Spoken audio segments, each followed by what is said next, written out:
Assalamualaikum warahmatullahi wabarakatuh. Selamat pagi teman-teman semua. Bagaimana kabarnya hari ini? Semoga kita semua selalu diberikan kesehatan oleh Allah Subhanahu wa taala. Amin ya rabbal alamin. Oke, pada hari ini kita bertemu lagi pada mata kuliah pengembangan kurikulum. Pada hari ini kami kelompok 7 akan mempresentasikan materi dengan tema implementasi kurikulum. Sebelumnya, perkenalkan, saya Rizka Amalia Salsabella bersama teman-teman saya yakni Miftahur Rahmah, Rini Pujakusuma, Rusdianur, dan Maulidia Muslimah akan bergantian mempresentasikan materi pada hari ini. Jadi, silahkan disimak ya. Oke, sebelumnya kita masuk dulu ke pengertian implementasi kurikulum. Apa sih implementasi kurikulum itu? Jadi, implementasi kurikulum ini sendiri terbagi menjadi dua kata, yakni implementasi dan kurikulum. Nah, menurut Brownie dan Widawski, implementasi itu sendiri adalah perluasan aktivitas yang saling menyesuaikan. Sedangkan menurut Schubert, beliau mengemukakan bahwa implementasi itu adalah suatu sistem rekayasa. Jadi, berdasarkan pengertian dari para ahli ini, maka dapat kita ketahui bahwa implementasi itu bermuara pada aktivitas, adanya aksi, tindakan, ataupun mekanisme suatu sistem. Nah, ungkapan mekanisme ini sendiri mengandung arti bahwa implementasi itu bukanlah sekedar aktivitas, namun merupakan suatu kegiatan yang terencana dan dilakukan secara sungguh-sungguh berdasarkan acuan norma tertentu untuk mencapai tujuan kegiatan tersebut, seperti itu. Nah, sedangkan kurikulum itu sendiri esensinya adalah yakni kurikulum ini membicarakan tentang proses penyelenggaraan pendidikan sekolah yang berupa acuan, rencana, norma-norma yang dapat dipakai sebagai pegangan. Serta umumnya itu struktur kurikulum ini sendiri terbagi menjadi 4 komponen, yakni tujuan, materi, ataupun bahan, atau organisasi isi, lalu proses belajar mengajar, serta evaluasi. Nah, berdasarkan pengertian dari implementasi dan kurikulum itu, maka dapat kita ketahui nih, apa sih pengertian dari implementasi kurikulum itu. Jadi, pengertian dari implementasi kurikulum itu sendiri adalah suatu proses penerapan atau pelaksanaan program kurikulum yang telah dikembangkan dalam tahap sebelumnya, yang kemudian diuji cobakan dengan pelaksanaan serta pengelolaan, sambil senantiasa dilakukan penyesuaian terhadap situasi lapangan serta karakteristik peserta didik, baik dari segi perkembangan intelektual, emosional, serta fisiknya, sehingga terjadi perubahan pada sekelompok orang yang diharapkannya itu untuk berubah gitu, adanya perubahan seperti itu. Perubahannya bisa dari tadi pengetahuannya kah, atau lalu sikapnya bagaimana seperti itu, ataupun etikanya sebagaimana. Jadi diharapkan adanya perubahan seperti itu. Oke, selanjutnya kita masuk ke tahap-tahap implementasi kurikulum. Nah, sebelumnya harus kita ketahui bahwa implementasi kurikulum itu seharusnya menempatkan pengembangan kreativitas peserta didik lebih dari penguasaan materi itu sendiri. Nah, dalam kaitan ini, peserta didik itu ditempatkan sebagai subjek dalam proses pembelajaran. Jadi, peserta didik itu harusnya lebih dikembangkan dalam segi kreativitasnya, lalu sikapnya. Jadi nggak cuma tentang bagaimana sih si peserta didik ini menguasai materi yang diberikan oleh misalnya pendidik ataupun guru. Nah, selanjutnya implementasi kurikulum itu mencakup seluruh kegiatan yang melaksanakan desain atau dokumen kurikulum yang meliputi pembelajaran, pelatihan, pembimbingan, pengelolaan kelas, pemberian tugas, evaluasi, ekstrakurikuler, pengembangan media, dan fasilitas belajar mengajar, serta yang lainnya. Nah, untuk tahap-tahap implementasi kurikulum itu sendiri secara umum terbagi menjadi 3 tahapan, yakni yang pertama ada tahap perencanaan dan pengembangan implementasi kurikulum. Yang kedua ada pelaksanaan implementasi atau pelaksanaan pembelajaran. Dan yang ketiga ada tahap evaluasi implementasi atau tahap evaluasi belajar. Nah, setelah ini kita akan bahas tahapan ini secara berurutan. Nah, kita masuk ke tahapan yang pertama, yakni tahap perencanaan dan pengembangan implementasi kurikulum. Nah, pada tahap perencanaan dan pengembangan implementasi kurikulum itu, dia ini memiliki tujuan khusus, yakni bertujuan untuk menguraikan visi misi ataupun mengembangkan tujuan implementasi yang berupa operasional yang ingin dicapai. Nah, pada tahap perencanaan pengembangan implementasi kurikulum ini sendiri terbagi lagi menjadi 4 alur gitu. Yang pertama adalah identifikasi masalah yang dihadapi atau tujuan yang ingin dicapai. Lalu yang kedua, pengembangan setiap alternatif metode, evaluasi personalia, anggaran, dan waktu. Dan yang ketiga ada evaluasi setiap alternatif tersebut. Dan yang keempat ada penentuan alternatif yang paling tepat. Nah, pada tahapan yang pertama ini, pengembangan program kurikulum itu mencakup pengembangan program tahunan, semester, ataupun caturwulan, bulanan, mingguan, dan harian.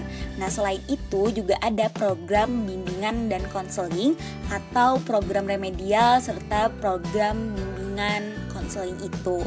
Selanjutnya kita masuk ke tahapan yang kedua, yakni pelaksanaan implementasi atau pelaksanaan pembelajaran. Nah, pada tahapan ini itu juga memiliki tujuan khusus, yakni bertujuan untuk melaksanakan blueprint atau biasanya bisa juga disebut sebagai kerangka kerja terperinci yang telah disusun dalam perencanaan dengan menggunakan sejumlah teknik dan sumber daya yang ada dan telah ditentukan pada tahap perencanaan sebelumnya. Nah, pelaksanaan ini dilakukan oleh suatu tim terpadu menurut departemen atau divisi ataupun seksi masing-masing atau gabungan, tergantung pada rencana sebelumnya. Hasil dari pekerjaan ini adalah tercapainya tujuan-tujuan kegiatan yang telah ditetapkan. Jadi tahapan ini sendiri tadi bisa disebut sebagai pelaksanaan pembelajaran, yakni proses yang pembelajarannya itu sendiri gitu.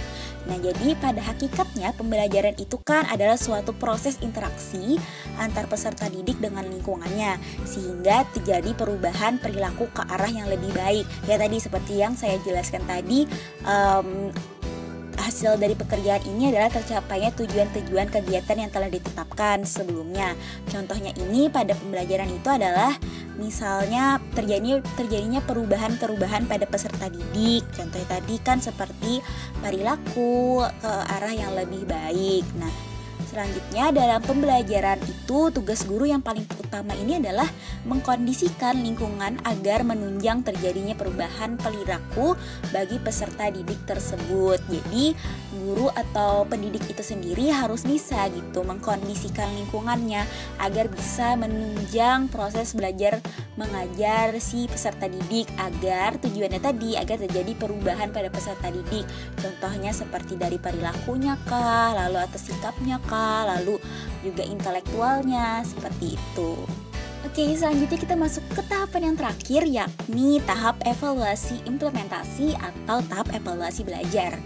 Nah, pada tahap ini, evaluasi itu merupakan proses yang dilaksanakan sepanjang proses pelaksanaan kurikulum secara caturwulan atau semester, serta penilaian akhir formatif dan sumatif yang mencakup penilaian keseluruhan acara utuh untuk keperluan evaluasi pelaksanaan kurikulum. Seperti kita ketahui bersama, kurikulum itu sendiri perlu diadakannya evaluasi gitu, perlu mengevaluasi kurikulum gitu. Kenapa? Jadi kita perlu mengevaluasi kurikulum agar kita tahu gitu apakah ada kekurangan dari kurikulum yang telah dilaksanakan itu sendiri, agar terjadi perbaikan-perbaikan yang dapat menunjang pembelajaran peserta didik itu menjadi lebih baik lagi. Nah, pada tahap evaluasi implementasi ini terdapat beberapa hal gitu yang perlu disoroti, yakni adalah misalnya penilaian kelas, lalu tes kemampuan dasar, penilaian akhir satuan pendidikan dan sertifikat, benchmarking, dan penilaian program. Tahap evaluasi implementasi atau tahap evaluasi belajar itu sendiri seperti tahap-tahap sebelumnya juga memiliki tujuan khusus, Nah, tujuan khusus dari tahap evaluasi implementasi ini terbagi menjadi 2 tujuan, yakni yang pertama, melihat proses pelaksanaan yang sedang berjalan sebagai tugas kontrol. Apakah pelaksanaan evaluasi telah sesuai dengan rencana dan sebagai fungsi perbaikan jika selama proses terdapat kekurangan. Dan yang kedua, tujuannya itu adalah untuk melihat hasil akhir yang dicapai. Nah, hasil akhir ini akan merujuk kepada kriteria waktu dan hasil yang dicapai dan dibandingkan terhadap fase perencanaan. Nah, evaluasi ini sendiri dilaksanakan dengan menggunakan suatu metode, sarana dan prasarana, anggaran personal, dan waktu yang ditentukan dalam tahap perencanaan kurikulum itu sendiri. Yang selanjutnya ada faktor-faktor yang mempengaruhi implementasi kurikulum. Faktor-faktor yang mempengaruhi implementasi kurikulum ini ada 3. Yang pertama, karakteristik kurikulum. Yang kedua, strategi implementasi. Dan yang ketiga, karakteristik penggunaan kurikulum. Yang pertama ada karakteristik kurikulum. Karakteristik kurikulum ini mencakup ruang lingkup ide baru suatu kurikulum dan kejelasannya bagi pengguna di lapangan. Yang kedua ada strategi implementasi. Strategi ini digunakan dalam implementasi seperti diskusi profesi, seminar penataran, lokakarya, penyediaan buku kurikulum, dan kegiatan-kegiatan yang dapat mendorong penggunaan kurikulum di lapangan.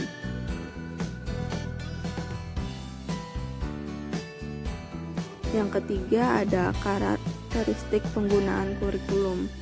Karakteristik penggunaan kurikulum ini meliputi pengetahuan, keterampilan, nilai, dan sikap guru terhadap kurikulum, serta kemampuannya untuk merealisasikan kurikulum dalam pembelajaran.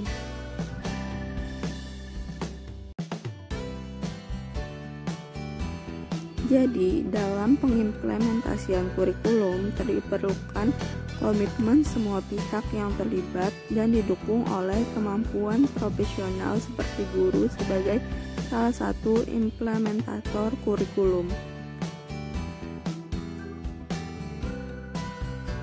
Berdasarkan hal tersebut, maka Marx pada tahun 1998 mengemukakan 3 faktor yang mempengaruhi implementasi kurikulum, yaitu yang pertama, dukungan kepala sekolah, yang kedua, dukungan rekan sejawat guru, yang ketiga, dukungan internal yang datang dari dalam diri guru sendiri. Dari beberapa faktor tersebut, maka gurulah yang merupakan faktor penentu di samping faktor-faktor yang lain.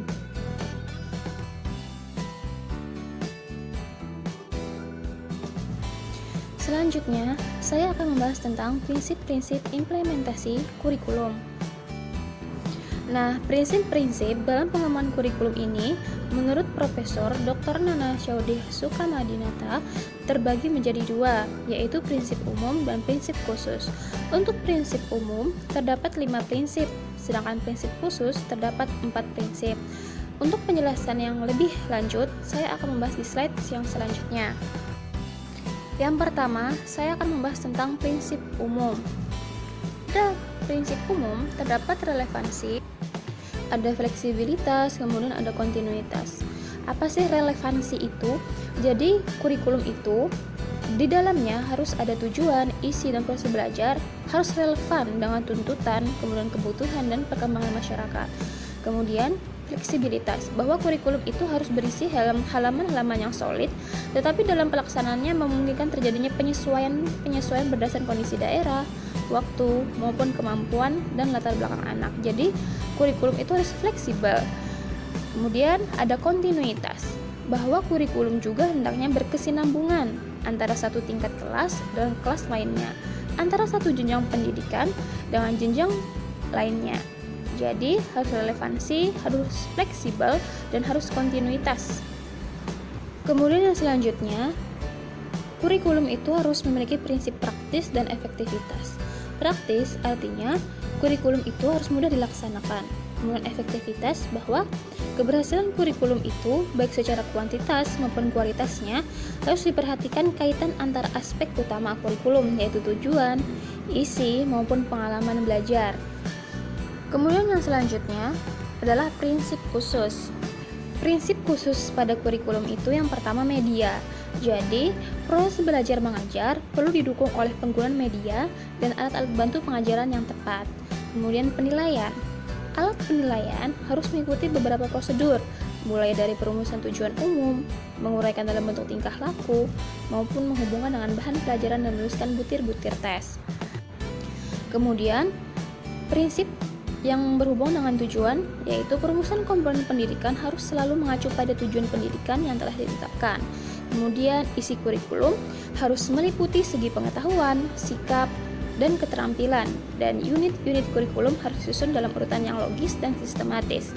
Kemudian, pada kurikulum, metode tersebut mampu memberikan kegiatan yang bervariasi, khususnya dalam proses belajar mengajar ya, untuk melayani perbedaan individual pada siswa. Ya, demikian prinsip-prinsip umum dan khusus yang saya jelaskan. Terima kasih. Wassalamualaikum warahmatullahi wabarakatuh. Oke, sekarang kita masuk ke bagian unsur-unsur implementasi kurikulum. Apa sih bagian-bagian dari unsur implementasi kurikulum? Jadi yang pertama itu adalah pelaksanaan kurikulum. Dalam pelaksanaan kurikulum, prinsip dan harus ditetapkan yaitu kesatuan dalam kebijakan dan keberagaman dalam pelaksanaan, yang mana pemerintah pusat memberikan instruksi dan menetapkan kurikulum, kemudian pemerintah daerah melaksanakannya dengan bentuk keberagaman masing-masing daerah. Kemudian yang kedua itu adalah bahasa pengantar. Jadi bahasa pengantar yang digunakan dalam implementasi kurikulum itu tentunya adalah bahasa persatuan kita, yaitu bahasa Indonesia. Kemudian yang ketiga adalah hari belajar. Apa sih hari belajar? Hari belajar sudah diperhitungkan yang mana ada hari libur, kemudian yang mana hari efektif atau hari kegiatan pembelajaran yang memang benar-benar diperuntukkan untuk pembelajaran, atau kira-kira itu ada dalam satu tahun ada 204 sampai 240 hari kerja. Kemudian ada kegiatan kurikuler.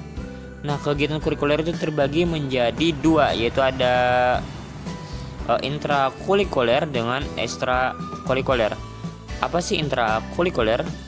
Intrakurikuler adalah merupakan kegiatan pembelajaran untuk menguasai kompetensi dengan mempertimbangkan hak-hak dan kewajiban peserta serta efisiensi dalam kegiatan. Sementara ekstrakurikuler itu adalah diselenggarakan secara kontekstual dengan keadaan dan kebutuhan lingkungan di sekolah masing-masing. Kemudian yang kelima adalah tenaga kependidikan. Jadi unsur implementasi kurikulum yang penting itu adalah tenaga pendidikan yang memiliki kualifikasi. Misalnya sebagai guru tentunya ada kualifikasi tertentu, misalnya lulusan pendidikan, sarjana pendidikan, kemudian mempunyai sertifikat profesional sebagai pendidik. Nah, kemudian yang keenam itu adalah sarana dan prasarana. Tentunya dalam proses pendidikan itu pentingnya adalah sarana dan prasarana, yaitu seperti sumber belajar, buku, dan alat pembelajaran lainnya yang telah disediakan. Nah, kurikulum harus bisa mencakup dan menyesuaikan yang mana sarana dan prasarana untuk menunjang pembelajaran peserta didik. Kemudian yang ketujuh ada remedial, pengayaan dan percepatan belajar. Nah, dalam proses remedial ini kan ada yang namanya digunakan untuk para peserta didik yang belum mencapai kompetensi pembelajaran.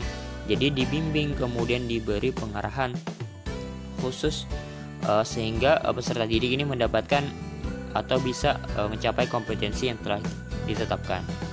Kemudian ada bimbingan dan konseling. Setiap sekolah tentunya memiliki yang namanya adalah bimbingan dan konseling. Ini gunanya untuk mengembangkan kepribadian, sosial, karir, dan belajar.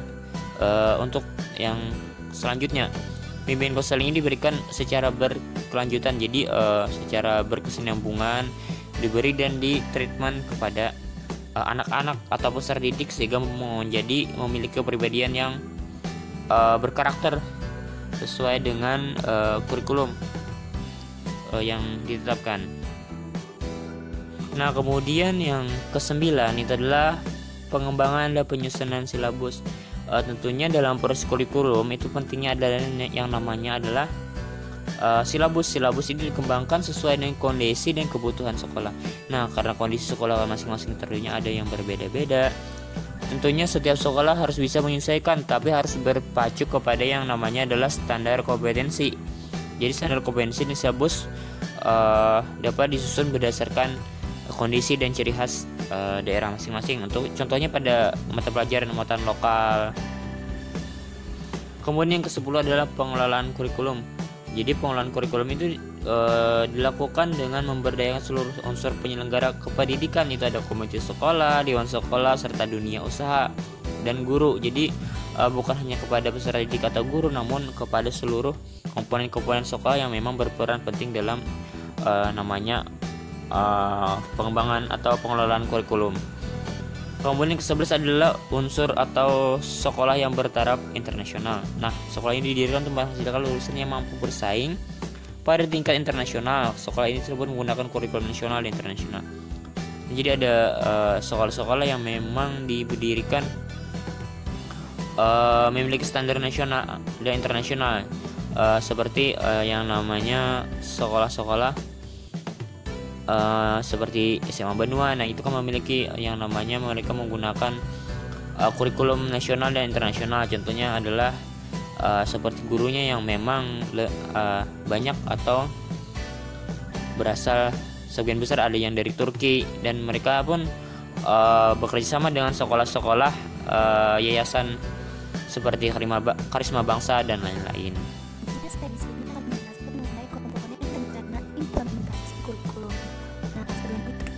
Definisinya terlebih dahulu. Nah, implementasi sendiri merupakan suatu proses aktualisasi dari konsep kebijakan atau inovasi ke dalam bentuk tindakan praktis sehingga berimplikasi pada pengetahuan, keterampilan, dan juga pengembangan.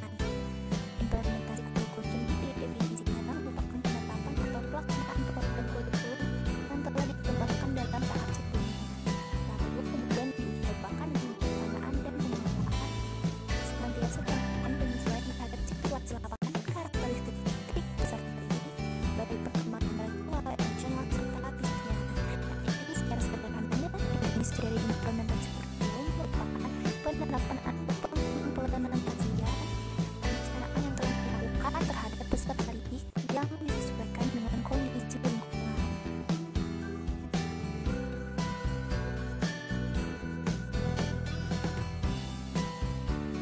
Selanjutnya, sistem implementasi kurikulum terbagi menjadi dua tahap. Yang pertama itu ada rumus dan tujuan. Jadi sebelum melakukan implementasi kurikulum, sistem yang pertama dilakukan adalah melakukan rumusan atau membuat rumusan tujuan. Kemudian juga menentukan program studi. Selanjutnya mengidentifikasi sumber-sumber dari program studi dan juga rumusan tujuan. Selanjutnya adalah peran pihak-pihak terkait. Jadi dalam sistem implementasi kurikulum juga ada pihak-pihak yang terkait dalam pembuatan atau pengimplementasian ini, seperti guru, siswa, kemudian kepala sekolah, pokoknya seluruh struktur dari kurikulum. Nah, kemudian pengembangan kemampuan profesional dari guru maupun juga murid. Selanjutnya adalah penjadwalan kegiatan pelaksanaan. Jadi tidak lupa, dan yang paling penting adalah kapan jadwal pelaksanaan dari implementasi kurikulum yang telah dibuat itu akan dilaksanakan. Misalnya dari penerapan kurikulum 2006 berpindah ke 2014 pasti ada menyatakan kapan hari atau tanggal pelaksanaan implementasi kurikulum tersebut.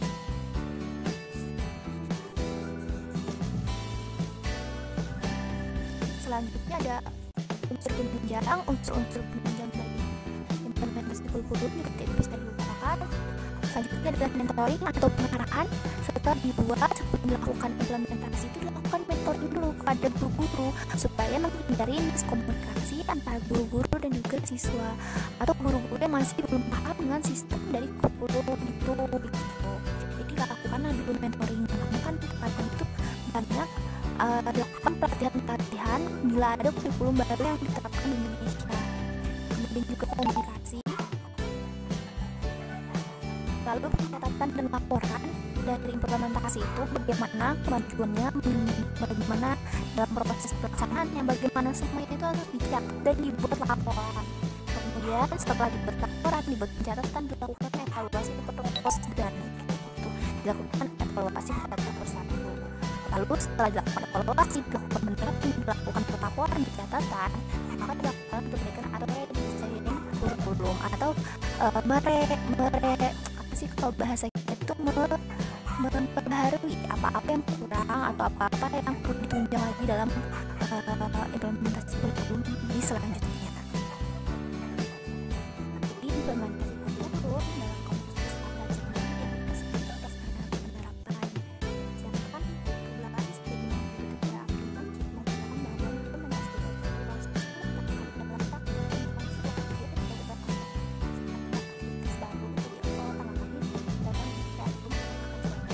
dalam Sekian presentasi dari kami, yakni kelompok 7. Bila ada yang ingin teman-teman tanyakan, silahkan ajukan pertanyaan secara langsung melalui Google Meet seperti biasa. Salah hilaf mohon maaf. Wassalamualaikum warahmatullahi wabarakatuh.